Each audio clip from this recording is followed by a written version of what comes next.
arkadaşlar. Bugün Aguascalientes'e gitmek üzere Cusco'da bulunan San Pedro istasyonuna geldik. Trenle Aguascalientes'e gidip oradan da Machu Picchu'ya gideceğiz. Trenimiz bu şekilde 3 vagondan oluşuyor. Böyle bölüm bölüm ayrılıyor. Bir normal vagon, bu şekilde kenarları. Panoramik olan var ileri tarafta. Biz bugün gidişimizi güneşin doğuşunu da görmek istediğimiz için panoramik olanı tercih ettik. İçeriye de geçeceğim şimdi.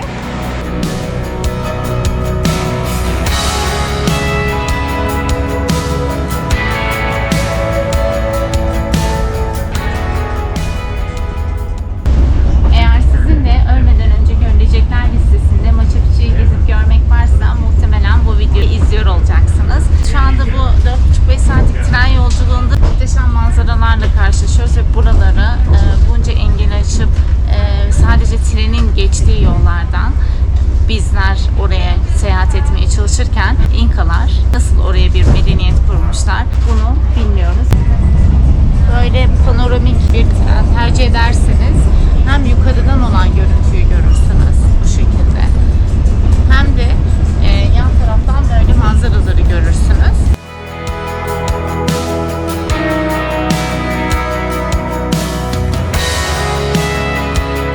Machu Picchu'ya gitmek için Aguascalientes'te indik. Buraya gelmek içinse Cusco'dan direkt trene bindik. Direkt tren var buraya.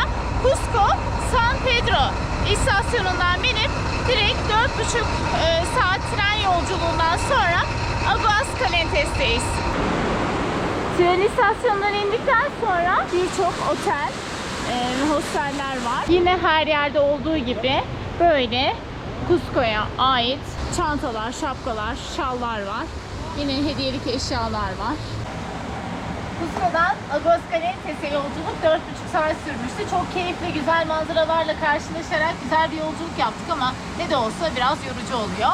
Eğer vaktiniz varsa Aguascalientes'te bir gece kalıp ertesi gün Machu Picchu'yu gezmeniz daha güzel olacaktır. Sindire sindire güzel bir gezi olacaktır. Bu arada tren ve Machu Picchu'ya giriş biletlerini önceden almanız gerekiyor. Çünkü belirli bir sayı var. O sayıyı aştığınız zaman oraya giriş biletlerini satın alamıyorsunuz. Eğer buraya gelmeyi düşünüyorsanız önceden trenle giriş biletlerini almayı unutmayın. Trene sadece kişi başı 5 kilo yük hakkı oluyor. Yani Cusco'ya bavula gelirseniz Cusco'daki otele bavulunuzu bırakıp ondan sonra trene binip burayı gezip dönebilirsiniz. Bence burada bir gün kalınıp dinlenerek gezmek daha keyifli olacaktır. Böyle küçük bir çarşısı var Aguascalientes'te. Şöyle buraya gelmişken bir çarşıyı da turlayalım istiyorum. Yarın sabah saat 6'da girişimiz. 5.30'da otobüse bineceğiz. Bu arada şapkalar, herkeste görüyorum bunları. Yani burada herkes böyle takıp geziyor, çok güzel. Cusco'da bunlar daha ucuzdu. Zaten buraya gelmek için Cusco aktarmalı gelmeniz gerekiyor. Eğer alacaklarınız, beğendiğiniz şeyler varsa Cusco'dan alın. Bakın bunlar da şurada Machu Picchu yazıyor. Hatıra güzel çantalar. Güzel kumaşlar. Otantik. Yani her zaman kullanılır aslında. Bunlar da panço. Bunlar birazcık daha modern kalmış. Ama şu pançolar daha otantik duruyor bence. Bir de böyle şeyler görüyorum. Bunlar da büyük ihtimalle sadece şu dışına satıyor. Şunları görsel amaçlı koymuş. Su taşıma aparatları. Bunlar da alpaka yününden yapılmış süeterler. Sıcacık tutar.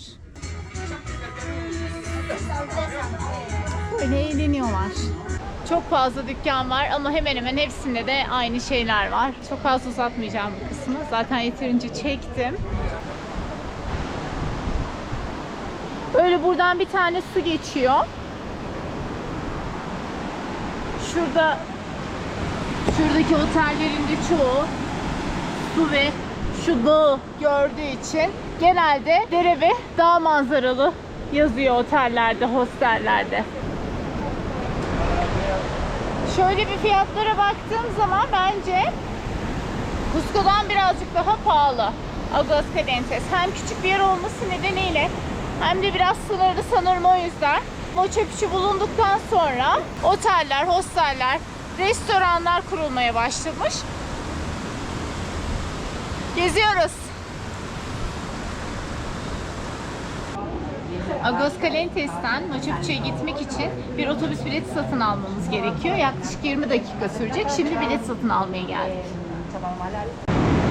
Aguascalientes'ten Machu Picchu'ya gidiş otobüs biletini bir kişi gidiş dönüş 24 dolara satın aldık. Bizim Machu Picchu'ya giriş saatimiz sabah 6 olduğu için en erken otobüste saat 5.30'da. 5.30'da buraya gelerek otobüse bineceğiz ve Machu Picchu'ya giriş yapacağız. Toplam 20 dakika otobüs yolculuğumuz olacak.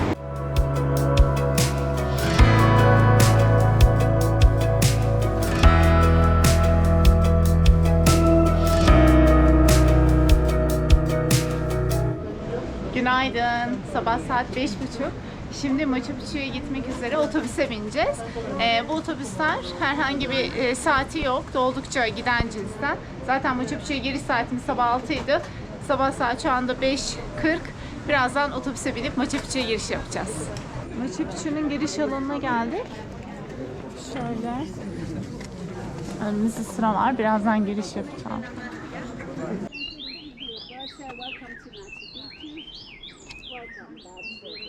Machu Picchu alanına giriş yaptık. Şimdi ilerliyoruz. Şöyle, burası Machu Picchu Dağı olarak geçiyor. Şöyle yukarı doğru tırmanacağız. Muhteşem bir manzara var. Sabah şu anda 6.37. Normalde 4 saatlik gezi hakkımız var ama sorgulanmıyormuş şu anda. İstediğimiz kadar içeride kalabiliriz. Ama ortalama olarak kendimiz gezersek de yaklaşık 2,5-3 saatte gezilebiliyor. Machu Picchu'nun giriş alanında rehberler var. Zaten servise binerken de hemen yanımıza geliyorlar. İşte rehberlik ister misiniz, ücret şu kadar falan diye. Hemen yanınıza gelip fiyatı söylüyorlar. Eğer isterseniz onlarla birlikte de İngilizce ve İspanyolca olarak yürüyüp hareket edebiliyorsunuz. Yükseldikçe aşağıda sisler görünüyor. Dağların kenarına sis almış durumda. Böyle merdivenlerden çıkıyoruz. Biraz yorucu. Deniz seviyesinden 2500 metre yukarıda Machu Picchu'nun olduğu yer. Çok yorucu. Yani basamakları böyle çıkarak yukarı ulaşmaya çalışıyoruz ama gerçekten çok yoruldum. İnka başkentinin olduğu Cusco'ya sadece 80 kilometre yakınlıkta olan bu Machu Picchu'yu İspanyollar zamanında bulamamışlar. Şu an o alana doğru ilerliyorum. Esas yere henüz ulaşamadık. Yağmalanmayan, yıkıma uğramayan bu alan yıllarca saklı kalmış. Çünkü İspanyollar burayı Machu Picchu Dağı'nın arasında kalan bu alanı bulamamışlar. Şu an sisten görünmüyor. Birazdan şu aşağıya doğru inip daha yakından göreceğiz. Bu gördüğümüz alan İnkaların zamanında yaptığı taraça yöntemiyle tarım yapmak için kullandıkları sistem. Yani en üst kata güneş şuradan doğduğu için en üst kata güneşin göreceği ürünleri ekip alt kata daha farklı şeyleri aynı şekilde tarım ürünlerini ekip sulama yöntemiyle bir alta inerek tarım yapıyorlarmış. Şu an yukarıdayız. Böyle bir tepeden görmek istedik. Şu da Machu Picchu Dağı olarak geçiyor. Bu geldiğimiz yol şöyleydi. Aşağı doğru ineceğiz. Gerçekten çok güzel bir yer. Buraya gelmek için o kadar çaba sarf ettik. Yani çok başka bir duygu. Sonuçta farklı bir medeniyeti tanımış oluyoruz. İyi ki gelmişiz. İyi ki böyle bir şeye şahit olmuşuz. Çünkü dünyanın bir ucunda, Peru'da çok uzak. Yani buraya gelmek çok zor gerçekten. Normalde böyle gezginlerin de hep gelmek istediği, hatta gezginlerin hac dediği yermiş burası. Birçok insan profesyonel makineleriyle gelmiş. Bu yukarı alanda seyir alanı gibi çekim yapıp fotoğraf çekiyorlar. Buradan böyle yürüyerek daha yaklaşıyoruz. Güney Amerika'nın en önemli arkeolojik yapılarından bir tanesi Machu Picchu. Şöyle yukarı taraflara geldiğimizde zaten burası bir seyir alanı gibi. İnsanlar burada hem izliyorlar hem fotoğraf çekiniyorlar. Latin Amerika'da en çok turistin ziyaret ettiği bu alan Peru'nun gerçekten en güzel yeri. Şöyle sisler dağılmaya başladı. Sabah saat şu anda 7:24. Aşama aşama böyle aşağıya ineceğiz. Mimarisi şurada görünen dağa göre tasarlanmış. Dağların arasında hem bulunamasın diye, gerçekten de bulunamamış o dönemde. İspanyollar geldiklerinde Peru'ya, yani Cusco'ya geldiklerinde bu bölgeyi bulamamışlar. Ama burada bulunan İnkalar çiçek hastalığına yakalandığı için zamanla bu bölgeyi terk etmek zorunda kalmışlar ve zamanla ölmüşler. Güneş dağların ardından saat 7:30'da anca doğdu. Şuradaki dağların üstünde muhteşem bir ışık gelmeye başladı. Sisler yavaş yavaş yok oldu ve orada artık güneş yüzünü göstermeye başladı. 1911 yılında Amerikalı bir kaşif buraları gezerken Machu Picchu'yu keşfetmiş. 1912 yılında da kazı çalışmaları başlamış. Machu Picchu'nun yapılışına dair birçok teori ortaya atılsa da en çok kabul gören buranın 700'den fazla asil ve din adamlarına yapılmış olması. Artık böyle yavaş yavaş yapıya yaklaşıyoruz. Şu dağın eteklerine yapılmış. Yani buraya geldiğimde düşündüğüm şey şu: turizme açılınca, keşfedilince, buraya sonradan tren yoluyla ulaşım yapılmış. Düşünün ki bu dağların arasında, yani şunların arasında İnkalar basamak basamak bunları yaparak, bu taşları buraya taşıyarak nasıl böyle bir yapı yapmışlar, nasıl böyle bir yerleşim yeri kurmuşlar ve nasıl şehir merkezinden gizlemişler. Cusco şehir merkezini gezmiştik. Orası onların yaşadığı alanlardı. Ama İspanyollar tarafından orası sömürüldüğünde İspanyollar burayı bulamamışlar. Çünkü dağ aralarına yapıldığı için. Bir kaşif burayı gezerken tesadüf eseri keşfetmiş ve sonrasında da kazı çalışmalara başlamış. Buranın şu anda hiç zarar görmemesinin nedeni, söylediğim gibi, İspanyolların o dönemde burayı hiç bulamamış olması ve hiçbir şekilde buraya el değmemiş olması. Ve Peru deprem ülkesi, biliyorsunuz. Yani çok yüksek depremler oluyor. Yapılar yok oluyor. Öyleyken bile bu yapıların hiçbirinin zarar görmemiş olması gerçekten akıl alır gibi değil. Öyle bir akıllılıkla, öyle bir sistemle yapılmış ki bu taşlar. O zamanın şartlarıyla taşına üst üste konula. Yani bir medeniyeti şurada öğreniyoruz. İyi ki gelmişim. İyi ki dünyanın 7 harikalarından bir tanesini görmek bana nasip olmuş. Buraya gelirken benim bünyem belki çok hafif olduğu için rahatsızlandım. Yani bu yüksekliğe çıka başka yerleri gezerken de aynı şekilde rahatsızlandım. Mide bulantısı yaşadım, karın ağrısı falan. Ama herkes bunu yaşayacak diye bir şey yok. Çıkarken birkaç kişi de daha gördüm. Ama herkes böyle bir şey yaşayacak diye bir şey yok. Diğer arkadaşlarım gayet iyiydi çünkü. Yine de önlem amaçlı gelirken mide bulantısı ilacınızı, ağrı kesicinizi falan, her şeyinizi getirin. Bakın şurada hayvanlar yaşıyor, doğal. Lama olmalı. Aynen. Yani zaten bu bölgede lama ve alpakalar yaşıyor. Bu büyükler lama olmalı. Görünüyor mu bilmiyorum şunların altında. Bunlar da yukarıda gördüğümüz taraça sistemi. Buralarda tarım yapılıyormuş.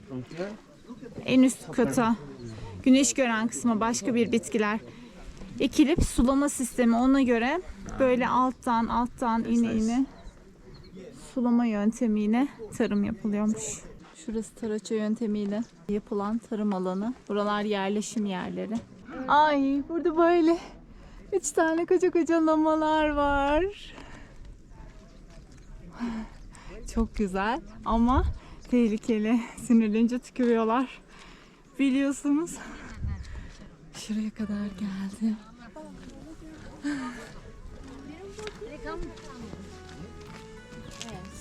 Şurası seyir alanı.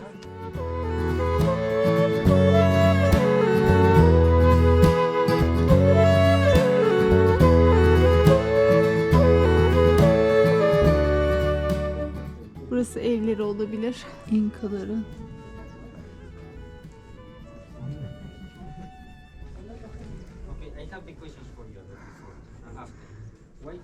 Şu ara yollarda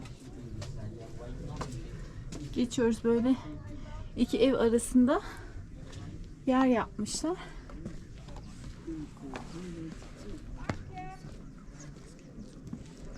Buralar hep evmiş.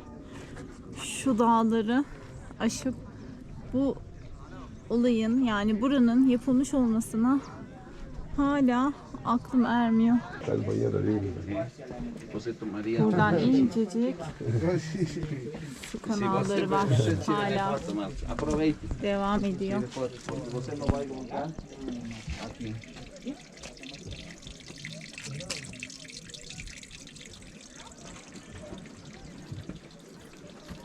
Bunların hepsi belki de şu taraçalar için bir sulama yöntemi. Hala incecik kanallar olduğu için belki de yukarıda çünkü karlar vardı. Karların erimiş suları olabilir. Şuralarda hala karlar var. Görünebiliyor mu bilmiyorum ama. Burası güneş tapınağıymış İnkaların yaptığı. Şu 4 çıkıntı var. Güneşin geldiği açıya göre mevsimler belirleniyormuş. Yani ne açıdan geliyorsa hangi mevsimde olduğu biliniyormuş. Güneşin geldiği açıya göre. İnkaların evlerinin olduğu söyleniyor. Yine o kadar güzel yapmışlar ki. Evlerin iç kısımları da bu şekilde. Burası bir İnka evinin içi. Burası penceresi. Şuralara da altından heykeller konuluyordu. Görüldüğü gibi yapı böyle eğimli. Depreme dayanıklı olması için şu şekilde dümdüz durursak depremde ya da bir sarsıntıda biz nasıl dengemizi sağlayamazsak, normalde bu yapılarda A şeklinde yapılmış. Yani bizim de bacağımız açık olursa böyle herhangi bir sarsıntıda daha dengede durabiliriz. Bu mantıkla bu yapılar A şeklinde yapılmış ve 10 kadar deprem görmesine rağmen, Peru'da çok fazla deprem olmasına rağmen bu yapıların hiçbirisine zarar gelmemiş. Şurası Peru Rail'in Aguascalientes tren istasyonu. Biz oradan indikten sonra otobüsle bu dağların arasından girişe geldik. Bir yerden sonra da buranın içerisine geldik. Otobüse 20-25 dakika sürdü. Şöyle genel olarak bir göstereyim. Bu dağların arasına işte bu Machu Picchu yapılmış zamanında İnkalar tarafından. Yani insanların bile gelemeyeceği bu yollardan nasıl gelinmiş de böyle bir medeniyet yapılmış, buraya bir yapı yapılmış.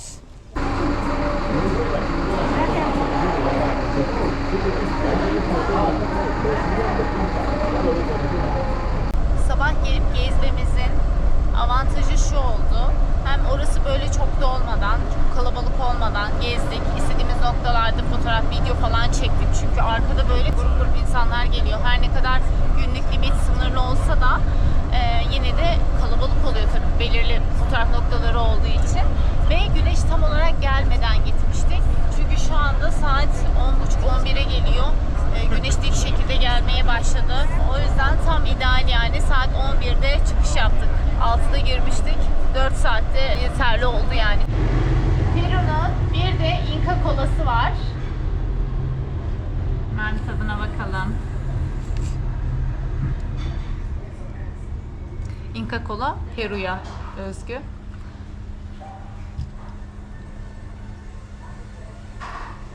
Çok güzel ya. Sprite gibi aslında tadı. Sprite'ın sarı hali. İnka kola. Evet, bugün Machu Picchu gezimizin sonuna geldik. Başka bir yerde, başka bir ülkede görüşmek üzere. Hoşça kalın.